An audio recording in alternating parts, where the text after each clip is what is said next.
And it goes a little something like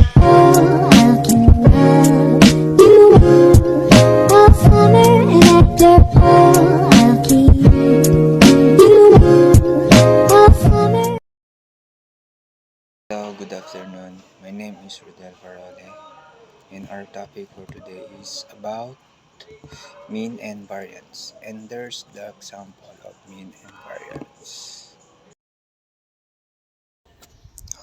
A sample contains data collected from selected individuals taken from a larger population.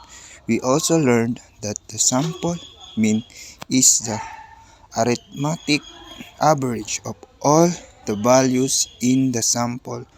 The sample variance measures how spread out the data is, and the sample standard deviation is the square root of the variance. That's all, and thank you for watching.